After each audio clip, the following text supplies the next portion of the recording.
Today on this episode of Focal Point, we are going to have so much fun because we will talk about the topic of entertainment. We will touch on CCP's talented students picking the right choice of entertainment and the Spring Garden Records label. Stay with us.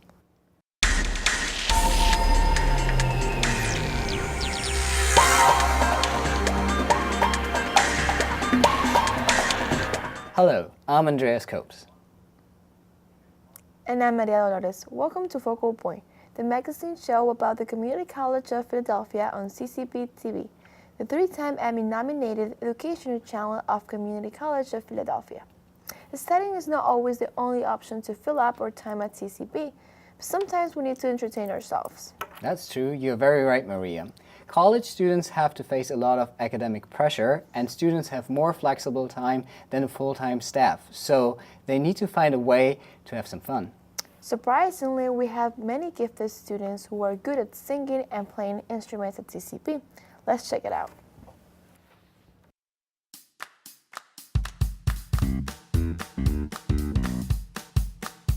I am a recording artist. I'm actually in the sound recording and music technology program at CCP. I record rap, I sing a little bit. I'm a producer, I engineer, and I also have a photography background. I play piano amongst other instruments. The art department, currently ceramics. Playing guitar and singing, so I tend to do that a lot more than my own homework. Spoke about, I like to sing, it's cool, it's fun. Another talent I have is I'm a people person. I think my talents would have to be singing, dancing, and not really a major talent, but I enjoy making my friends smile.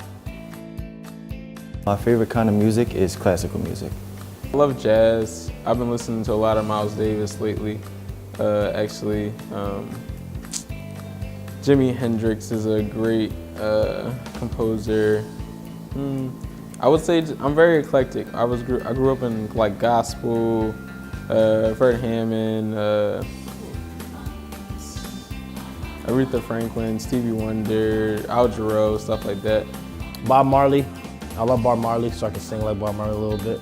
My favorite song is Redemption Song by Bob Marley. Anything that sounds nice, but I do write a lot of my own songs. I don't finish them, but I start. Well, I don't have favorites. I have objectives that I practice. Currently, I'm working with, I would say, about 8 to 12 pounds, creating vessels.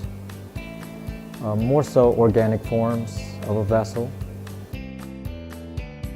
What I am performing is Hellfire from Hunchback of Notre Dame, the Disney version. Maria, you know I'm so much purer than common, vulgar, weak-let Shakespeare's crowd. Then tell me, Maria, why I see her dancing there, why her smoldering eyes still scorch my soul. My favorite song is Redemption Song by Bob Marley. It goes a little like, oh, pirates, yes, they robbed I, sold I to the merchant ships. Minutes after they took I from the bottomless pit. But my hand, it stays strong by the hands of the Almighty.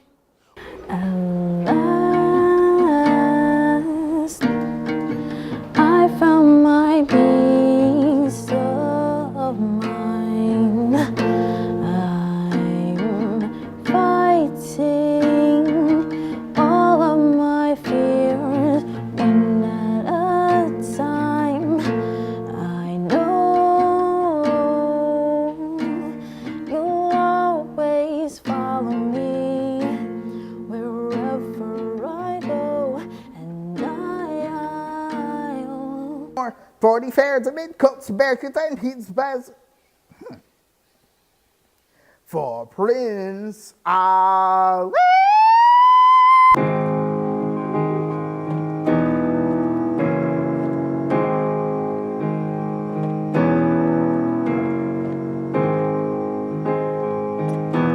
You guys can go into the studio and see my work in there as well. I have stuff on the show. And I can say that the largest forms that is on the shelf are mine, because that's what I put most of my focus on, is working with a larger form, increasing the mass that I've slowly built up from 3/4 pounds to comfortably about 16 pounds. Great, I wish I could sing like them. Andreas, what do you do to entertain yourself?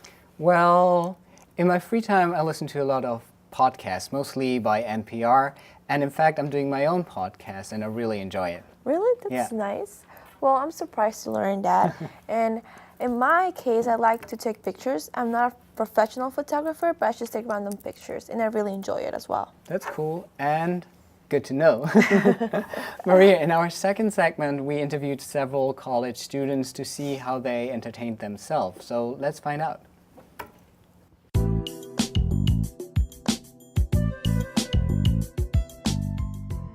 The way I consume entertainment is typically through my mobile phone or my iPad, whatever is convenient wherever. If I can take it with me, I'm usually on that. At work, I use my computer. At home and everywhere else is my cell phone. My cell phone, I use that every day. My laptop, and also my video game systems.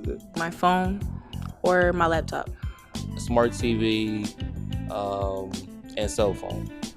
I usually use a phone to consume most of my entertainment.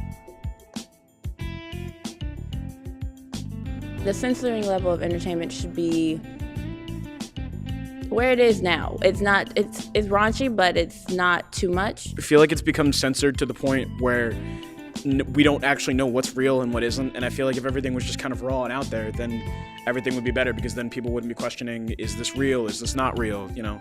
I kind of like the level where it's at now. I mean, it's free to where people can openly express themselves. I'm neutral. I think it is where it is. I feel like it all depends on the channel and what the audience, the targeted audience is. Like, of course, you don't want like curse words on like a kid's channel. Like, that's not okay. But like, in other reasons, I feel like it's really not that deep, because everybody at some point will be exposed to it. I'm a little biased because when I was growing up, my parents thought everything was too much. But being an adult now and looking at things, I think it's fine. If you don't want your kids to see what's on TV, then you can just change the channel. Being closer to entertainers through social media it still feels quite false. I mean, at the end of the day, I think social media allows us to present whatever character we want. For people who want to be in that field, it's good to see what the other side looks like.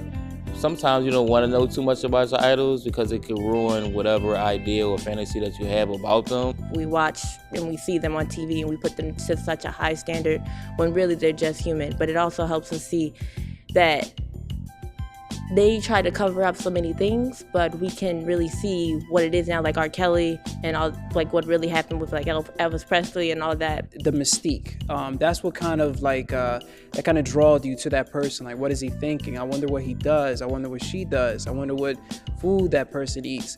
With social media, you kind of get that, that mystique, or that thing is just not there anymore. When you are closer to your artist, it makes the artist easier to approach and also easier to relate to their music and understand them as an artist even more than you would just not knowing anything about their backstory. If I'm recommending entertainment for an older person to get into the newer technology, it would have to be something sort of relatable to what they like. I would actually, it's kind of a weird, because I'll have to look into the things they like to do or the things that interest them, that they watch on TV, that they find entertainment, and see if I can find something modern that they can connect with that. YouTube has everything. So I'd say just go there and just go down the rabbit hole. Something I would recommend for an older person to watch would probably be Blackish. If I was on a stranded island and I had one piece of entertainment, it would be music, because I'm a music artist myself. So like, you know, music always helps me get through the day. And a particular album would be by my favorite artist, J. Cole, which is 2014 Forest Hills Drive. Kalani, her album. Something like a Pandora or something like that. It would definitely be music. Every Woodstock ever just recorded on an iPod, I would be perfectly okay with that. Bob Marley or Bobby McFerrin, you know what I'm saying? Like some don't worry, be happy type stuff. I'm always on the hunt for new music. For example, I can't wait for NPR Music's New Music Friday, but yeah, social media is part of all our lives. Unfortunately, we can't access it 24/7, and we do. Well, I think social media is a good way to communicate, but sometimes I think people use it way too much, and I'm one of those people. However, I'm trying to work on that, and I want to be a little bit more in the real world. That's a good point. You know whose music I like as well, by the way, Maria? Who? It's Santigold, and she's a talent from Philly, and we have a lot of those talents here. So our last segment is an interview with the director of Spring Garden Records. The community college officially launched its label in 2018, which is the college's first music record label. The event included live performances by label artists, including some of our star students, and I think we should have a look at the Spring Garden Records.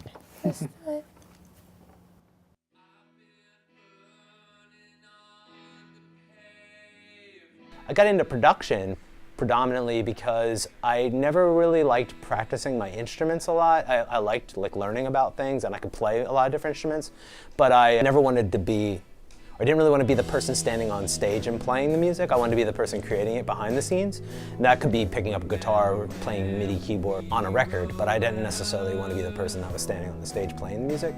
So I did play in bands and things like that, but I really got into the behind the scenes, being a producer. I think the creation of Spring Garden Records is all about experiential learning, giving students real world credits when they're here at school, actual albums, actual releases that are being pressed, promoted and have press behind them. That's the biggest thing for us. It's also a promotional tool for our department, of course, but also art and photo and video and stuff. We really want to incorporate as many of the art students and the photography students and the video students in these endeavors as well. Artists need music videos, artists need press photos, all those kinds of things. So if students want to get involved and they want to have those credits on their resumes when they leave here, I think Spring Garden Records is a perfect way to do that. It's not just about selling music or anything like that. It's about giving students the opportunity to have those experiences, and their resume looks better when they leave here. Spring Garden Records is a label that I'm now the director of, and Dr. David Thomas here at the college is the manager of. It's a full-fledged record label that's just being run out of the music department and the Office of Strategic Initiatives here at the college. And we're signing artists. Some are students, some are alum, some are just people who think what we're doing is cool and want to be involved, like artists here in the Philadelphia area. Musically, it's a no-holds-barred type of thing. We don't really necessarily care what genre of music it is, just that the artist fits into what our goals are and the overall kind of communal atmosphere that we're trying to create with it. I think that a lot of the arts programs here at the college are super strong, but a lot of people don't realize that outside of the students that are actively here. So I think it's going to be an advertising platform that isn't just directly what the college is trying to advertise any day. It's for us to showcase what the students are doing and have it be, an external global voice for the work that's being done. When you release music, you're releasing that globally. And so people in Bangladesh can be listening to these records and they see, oh, what's the label that's releasing it? Spring Garden Records. Oh, go to the website. Oh, that's a part of the Community College of Philadelphia. Oh, that's really cool. They're doing this here. And I think that's one of the most intriguing things about it. I think we've done a little bit of research. We might be the first community college to do this, actually have a full-fledged record label. Some other four-year colleges have done it in the past or are doing it, but we think we're the first community college, which is also kind of cool. And Philadelphia has such a thriving musical history. A lot of our students who are involved in the label as artists and engineers and producers, they're mostly Philadelphia residents who are going to stay here. A lot of them are going to make the arts community here in Philly a better one for everyone. I think that you have to be madly passionate about to be even remotely successful. You have to have a crazy work ethic. You have to be dedicated 24/7 to your craft. So does Spring Garden Records give the students a better opportunity to have experience? Yeah. Does it give students a platform to springboard into bigger and better things? Yeah. Does it give them the ability to have a central hub for their creativity and their output? Yeah. But a lot of the work has to be done by them too. You also have to be proactive about making that happen. I think that we are giving the students the ability to showcase their work and have actual experience before they go into the real world. I would tell them that they definitely have to have a unique voice. Copycats don't make it very far in the industry. You really have to be able to do something or share something or express something that other people aren't. Both aspects of being unique and interesting musically, or being able to tell a story that's different, that's interesting, that's engaging to people, that not everyone else is doing. And I think that in the long run, you'll have a more healthy and fulfilling career if you do that. Fantastic! Participating in Spring Garden record label is such a great experience. Thanks to community college for giving us the opportunity to be a musician while studying at college. That's true, right. Maria, you know we could talk all day long about entertainment without a break, but I guess we are running out of time. Yes, and that's sad. But remember, there's always one way to entertain ourselves, and that is to watch Focal Point weekly. Absolutely. Well, that's what we'll have time for today. You have been watching Focal Point, the magazine show about the Community College of Philadelphia on CCPTV, the 3-time Emmy-nominated educational channel of Community College of Philadelphia. I'm Maria Dolores. And I'm Andreas. We are both students here at the Community College of Philadelphia, and this production of Focal Point is produced completely by students in the digital video production curriculum here at the college. See you next time. See you next time. Bye.